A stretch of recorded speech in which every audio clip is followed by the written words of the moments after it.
So, without further ado, sorry about that, you guys. This is Mike Twitty, Pinellas County Property Appraiser. Thank you so much for being here. Sorry about the delay in the presentation. Please tell us everything you've got to fill us in.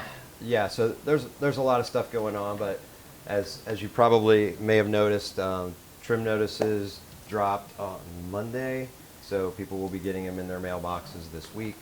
So that will show them where their values stood last year versus this year, what the proposed millage rates are, and set those potential tax bills. Those will be the maximum, the new budgeted amount that your taxing district shows. That'll be the maximum. They still have budget hearings in September, so that's where people can attend, and that's the information on the trim notice on the back side. Shows all the taxing authorities that are part of your district, and shows those meeting times and places. So if people want to go and ask questions or discuss budgetary decisions and the setting of those millage rates. So that, do we go up the full 3% again this year? Yes, because CPI was 6.5%. So until we get until we get inflation under control, unfortunately, we've been hitting that 3% cap the last couple of years. Historically, over the nearly 30 years of Save Our Homes, we've only hit the 3% cap about 8 times. Usually we're plus or minus 2%. That's kind of historic inflation normalized. But unfortunately, these last few years, we won't get into all the reasons why it's that, but it is what it is right now, and we're hoping that will be able to be curbed a bit. So yes, unfortunately, but that's the maximum a homesteader's assessed value can increase. It doesn't necessarily always directly equate to taxes. So, for example, if you have a non-homesteader, for example, that's the 10% cap applies. Correct. However, the 10% cap does not apply to school millages. So you could, in theory, have 10% movement in an assessed value, but a tax bill could actually be higher than 10%. So it would all depend on what those respective taxing authorities did with their millage rates. Historically, the state schools has rolled back, and so has SwiftMud, which is another state agency. But local schools typically hold serve on the millage rate, so that would create an increase, and your school taxes are roughly, in most cases, about a third, 30% to a third of a tax bill. So on a non-homesteader, if they did already hit the 10% cap, that could have an impact, and they may do the math and say, wait, I thought my taxes couldn't go up more than 10%. Well, it's your assessed value. It's not your taxes specifically. So important thing, you may have some property owners that you work with ask that question. The other thing that has popped up, particularly in the last couple of years, because we've had dramatic appreciation, a lot of protected value, over the cap. So you've had a lot of non-homesteaders that are receiving sizable protection from the 10% cap. Well, now they've sold their house up north, or decided that, we're really spending more time here. We want to make this our primary residence. So they're coming in our office and applying for homestead. Well, even though it's not a change of ownership, it's a change of status that resets the cap. So a lot of people don't realize that. Yeah. So in the old world, where values weren't moving as much, didn't really matter. They typically weren't even hitting the 10% cap on non-homestead property. But in a lot of cases, they have now for some time if they've been a second homeowner for a while. So those people, what we're doing there is we're picking up on those, and we reach out to them and say, hey, do you really want to do this? Here's the scenario. You may want to actually rescind this homestead application and wait. And we'll do the math for them, and it's an estimate, it's a scenario, because things can change. We don't know exactly what CPI is going to be and where millage rates are going to be, but we can kind of run a little cash flow scenario and say, hey, it looks like in your case it's going to likely be 4 or 5 years before it really makes sense, because you're receiving so much benefit under the 10% cap already. So we'll run that for them and kind of have that discussion. So just something to be aware of. Other things that typically will trigger a cap reset, some homesteaders are getting advice to move their homestead into an LLC. That's problematic. That's a legal change of ownership, and that does create a cap reset. If So- they change it into a trust, does that do it? No, but depends on the language. So always recommend if somebody is making that move into a trust, just send the trust language over. We have in-house counsel in our exemptions department that will review that. That's I didn't know. Yeah, and we're happy to take a look at it just to make sure it has the right language in there so that it doesn't trigger because sometimes they make it equitable and beneficial title in personal property instead of real property, just things like that. So there's little language snafus that can happen, and then it can become a problem. We try to still pick up on those and send letters back, but then you got to go back to an attorney and you have to go through all that again. Rather get it right the first time. And the danger is you can redo a deed during the tax year, but if you cross January 1 with that deed done incorrectly, we can't do anything then. Last year, I championed a bill that I took to Senator Hooper and Rep. Anderson, and we started getting legs in the Senate, and it was related to better transparency because these cap rate resets have never been bigger ever in the history of Save Our Homes, and so many people are getting, blindsided. So I said, the way these listings are coming out on the listing platforms, whether it's Realtor.com or Zillow, they're either putting a very bad estimator in there like Zillow does, and they throw a percentage in there, and it's based on all the assessed values in homesteaders that have been in place since the beginning of time. So it's half of what it should be, roughly. Right. So it's just completely wrong. And then Realtor.com is using the seller's taxes when they do their PITI wheel. So the legislation, and I've retweaked it for this year, and here's how I'm breaking it down, because I'm trying to make this friendly and workable within the real estate community too, because I'm sensitive to that, obviously. So the more established platforms that are showing an actual buyer's tax estimate and doing those buyer payment wheel calculations, they're robust enough to tap the data that Department of Revenue have already brokered this deal with them. They're going to stand up all the data that's needed to do the tax estimate for all 67 counties. Wow. On the state site, the Department of Revenue, and they'll be able to grab it once a year, load it in to their tables, and be able to present a more realistic expectation of what all these platforms? Yes. So Realtor.com, Yep. Zillow, when's Yep. that gonna happen? Well, we have to get the legislation You have passed. to get past. So That is huge. 2 or 3 though. years. So here's the alternative. You have the smaller sites where they don't have those things, but they're showing the IDEX feed on just a local broker's listing page, and they're showing seller's taxes. Well, seller's taxes just need to go away I because know. that's the biggest, deception right Biggest there. It'll last a So, year. so you make that go away, Years.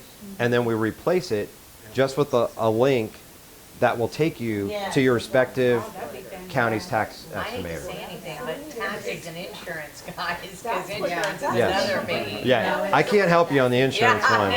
Jake, I we're- can. Yeah.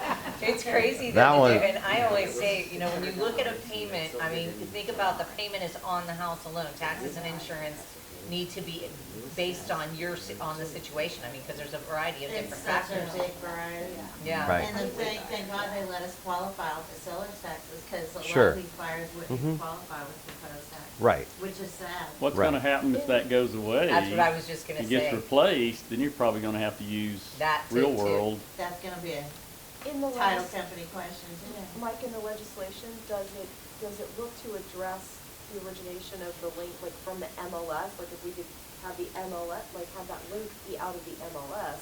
Right. So it goes in the IDX feed to our Right. portals? Mhm. Is that, like who would have those higher level conversations with the MLS? Um, Is that you? I'll have some of those. Yeah. Wow, it could But be. I've already tried to go straight to MLS years ago, Yeah. and before before Stellar? It was Mid Florida, Yeah. Bar and MLS. and their response was, well, if everybody had a tax estimator like yours, we just replaced seller's taxes with the tax estimator link. So, but now we're actually close to that point. We're down to 8 counties statewide that don't have one. Okay. And I think by the time, if we can get the legislation moved, we may be down to under 5, because there's 3 in the works right now, and I'm going to work with the other ones to try and get tax estimators built on those. So, and on those, if they don't have one, then the link would just take them to the front door of that property appraiser's site, because then they can literally just call and ask the question. Oh, that's a great idea.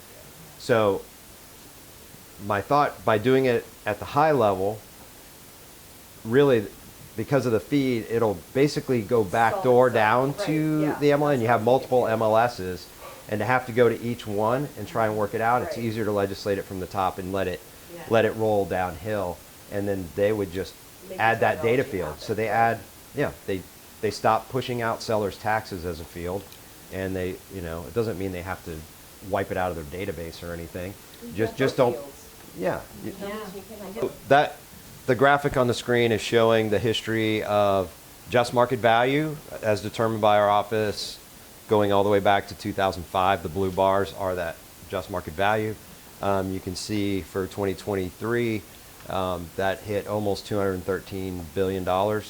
And taxable value is the gold bars, and that's about $124 billion. So that gap between the two, anybody know why there's a gap? Hmm? That's the biggie. Yep. So save our homes, 10% non-homestead cap, and homestead exemption, and all your other exemptions. Well, I don't know if you all followed, there was a major affordable housing bill that did pass session. It was the very first bill. It was a Senate priority. It was the first bill signed by the governor, well ahead of the end of session. And that, it's actually, I have it in here somewhere, but does 2 main things. So are you all familiar with developers that use tax credits to build, you know, low-income housing tax credit projects? Well, that's a long process. You know, they have to go through a bid process. They have to score their sites. It can be multiple years before they win an award and actually get to start even moving forward on a site. So you're always behind the curve, you know. It's a long process for them to get those projects done. But then they'll have rent set-asides that keep the rents lower for those residents. However, what that Senate bill did is it kind of just blows right past the need for tax credit deals. They're saying now you can get 100% if your tenant base in a for-profit multifamily new construction within the last 5 years, if your tenant base is under 80% of AMI, it doesn't exceed 80%, 100% tax exemption. All your local millages. If you go up to 120% of AMI, which is workforce housing, you get 75% exemption. So I think you're going to see a big shift away from the LIHTC stuff and into that just a for-profit build. They can do it so much faster. And the developers I've talked to, they say that incentive basically washes out against the tax credit savings. So, and a lot of them don't know how to do the tax credit deal. That's a very specialized thing. The administrative mechanism as a developer that you have to have set up to actually pull that off is a lot more robust. So there's that, and then there's a local option piece of that bill that allows existing multifamily projects, if they have units that are being rented to people with incomes under 60% of AMI, they can get a 100% abatement, or I should say, you know, tax exemption on just the city millage line. It only applies to whoever opts in.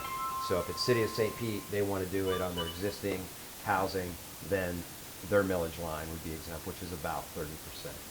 But it's only for multifamily, correct? Correct. And there's triggers on unit counts. I think the new build has to be over 70 units, and the existing has to be 50 or more. That graphic there just shows you the past 3 years. Single family sales transaction counts versus condo counts. The solid line was obviously 2 years ago. You know, those transaction counts were much higher. Then the back half of last year, the heavier dash line, you can see the back half really fell off. And then the thinnest, the smallest line that's only a partial year is this year so Wow. far. So we're generally, That's what I'm yeah, we've almost caught back up to last year now. doing. We need to start seeing them. Right.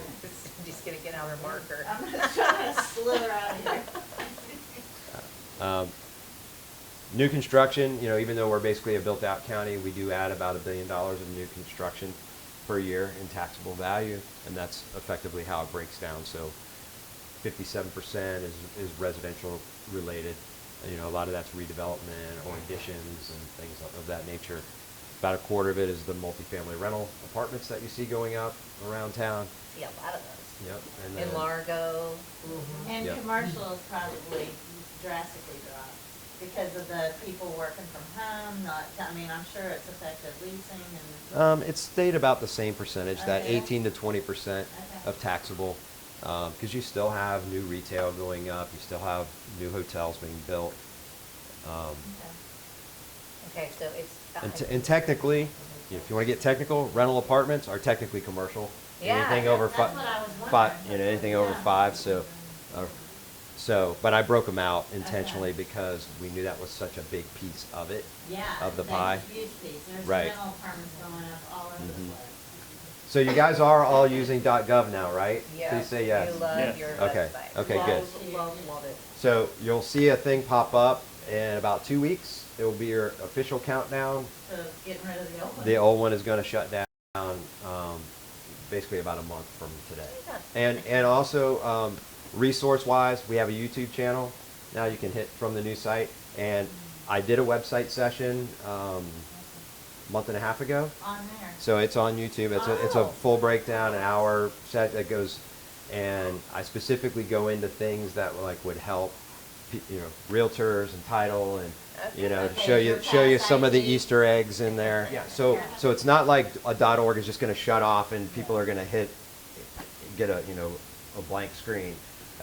That's going to be a redirect. So anything .org is going to go straight to .gov. Now, if you had a bookmark down in the weeds in .org, that may be a dead page, So, and we're doing some testing to make sure our Homestead app continues to run properly, and so we've got some other things to tweak. And we're doing a couple of tweaks to the search. So if you run into anything where you have an issue with the actual search, because we're trying to make that more responsive and be a little more mind reading, in case you start to type something bad or even like for a condo unit.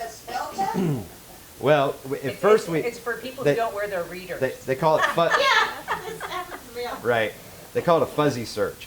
But some of it works great on some searches, but then if you get it too fuzzy, you'll get like some really crazy results back too.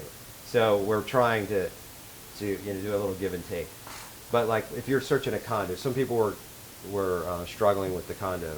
So now you can type the address of the condo building, and then you can do pound space the number, or you can type out APT, or you can type out unit. All of those will recognize. You don't have to know what the exact one is for that one, and we're trying to make it even smarter to where it just knows if you have a number at the end, regardless of pound, unit, or APT, that it will just automatically get you to the Because in the past, building it's and the like unit. the least you put in, the better. Because Right. if you put more in, you're not gonna find Yeah. it. Yeah. And it still is a less is more kind of thing. Right. But this one starts, the old one you typed, and then you hit enter, and then it brought you back results or no results.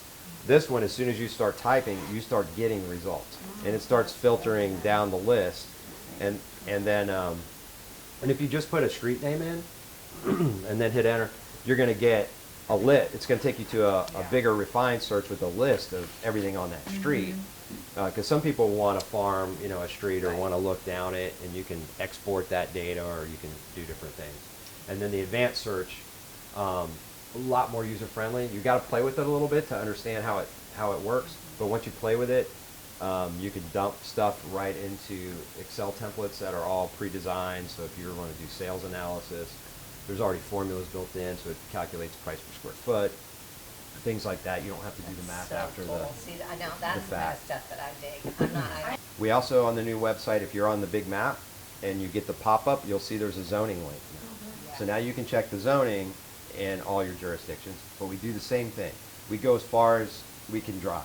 So if it's unincorporated Pinellas, if it's Clearwater, if it's St. Pete, your bigger jurisdictions that have robust GIS layers already, we'll take you right down to their map and their parcel level, so you can see zoning and land use. And then a lot of times they'll have a link to the code, and they'll do things like that. So, but if you go to one of these beach towns, it's probably going to be a PDF map. Yeah. It's going to look like that right there on the wall. Yeah, exactly. Yeah. It's going to be something similar to that. Yeah. So just keep that in mind, because that's really not our purview, and we can't maintain all those things or pull all that data in and But we maintain do it. appreciate what you have. Yes, and So- it's a lot better than what it was before by far. Right. All right. So who wants to explain portability? We'll have you do it. I love You. It's a whole formula. So portability is basically if you look at the trim notice, or if you look at the values on our website, you're used to dealing with a as-is market value appraisal, for a deal. Well, unfortunately, we have to report 3 values, not just one. So first one's your just market value, then you look in the next column, you'll see assessed value, then you look in the next column, you'll see taxable. So just market is the equivalent of market for us. It does contain some adjustment for cost of sales. That's why typically it may lag the true market a little bit, Thank as God. well as the time of sales, the date of sale. The assessed value, those are one and the same when you're a new buyer. When you cross that first January 1 as a new buyer, assessed value, any caps come off, assessed value becomes just market. So those are one and the same then. But then over time, your just value in a rising market may be outpacing your assessed value. Because if your assessed value can only grow at 3% or CPI with a homestead in place, but the market's growing at 10% a year, you're going to start building up a differential. So that's what we call the Save Our Homes benefit, or the differential. So that is the amount that you get to carry from one homestead to another. It's based on the last year you had homestead on that property. So if you disposed of a property this year, it would be based on what it was as of January 1 of this year, that difference between the two. Now, how much of that you can carry forward if your next homestead has a just market value as determined by us, not what you paid for it necessarily, but where our 2 values are. If that number is equal or higher than your last property that you departed from, you get to bring the whole port amount over, as long as it doesn't exceed 500,000. So that's your maximum amount. If you downsize, then it's prorated down. So if you moved from 600,000 down to 300,000, and you had 100,000 of port, it's going to get cut in half because it's just a proration downward. If you didn't do that, you literally would have people downsize into things where they'd pay no taxes at all. If you didn't Yeah. prorate it. So that's in a nutshell how that calculation works. Good thing, the tax estimator does it for you, so you don't have to really sweat it. It can be slightly different based on time of year because of when that data comes out. Because if you sell this year, but then you're going to buy your next homestead next year, anything we do as far as a tax estimate and stuff is going to be an estimate because we don't know what the value of the next home is going to be exactly, and you have to do those gyrations. Also on our YouTube channel, so all our past public education sessions are recorded on there, at least the latest ones. So each month down at our South County office, the new office where we are in with the tax collector on 34th Street North at 2500 34th Street, just north of 22nd Avenue. On the second floor, we do in-person and virtual sessions at noon on usually the 3rd Thursday of the month. The one coming up this month will actually be on, or not this month, next month, will actually be on the website, but it won't be the same as the one I did 2 months ago. This one will be more scenario based, so we'll have a bunch of scenarios and how do I execute this scenario, or how do I, the actual date? It's the third Thursday Okay. of next. I think that's the, I think You it's guys the have like a 20. Zoom thing with it? It's No, not on that's there. cool. It'd be Yeah, nice so to we, renew if you go on the website, you can register for it, Uh-huh. and we'll send you the link. Zoom. Okay. Yeah, and that one It's is, the 21st of September. and that one is going to be virtual only, just because of the nature of it. We're gonna be driving the website so deep, it almost doesn't make sense to be in Yeah. person on that one. What time is it, Mike? Noon. Noon? Noon. Okay, noon Yeah. on the 21st, guys. Yeah, so that'll be a good one. The month after that, we do one called First Time Florida Homeowners, because all these people coming from out of state or new home buyers in Florida do not understand Florida tax law. They came from a place that doesn't have a Save Our Homes cap, things like that. So we educate them up on all that type of stuff. So the only 2 months we usually take off are November and December. They're, kind of holiday time and not a whole lot. Everybody's doing other stuff. Right. So we just kind of shut down our monthly deal there, and then we crank back up. Beginning of the year, we focus on property tax exemptions. We have a panel that answers lots of questions on those. And then our legal counsel, he'll do one on property tax law, and he'll get into stuff like I had that one slide up, deed issues, tenancy issues, the estates and trusts and all that. He can answer all that. He's an attorney, so he can actually answer those legal questions, whereas We all defer. can't. I have to defer on a lot of that Yeah. stuff, but I can give you, pretty good guidance on a lot of it. So, also, you were talking about social media stuff. You can follow our Facebook page. We always put timely stuff out. We do a website Wednesday as well, where we always just put a tip out there on using the website, things that you can do that you can just see really quick. Great things you can also share with your clients as far as deadlines upcoming, things like that. So encourage you to follow us use if that you stuff can. on your social media, Right. share it to your social media. That's great. That's great advice. What Yeah. exactly is the Facebook? Well, thank you, gang. I appreciate you Yeah, having me thank out. you. Wow. And call us anytime. We're always a resource. Our average on hold time is 9 seconds. So We're so happy that you took over that office. The average on hold. We hope you're running again. I am. You'll hear something in October. Well, you're so popular, you can keep this job for as long as you want. Yeah, exactly. I take nothing for granted. So And the next time. no, Yes, thank you. thank you.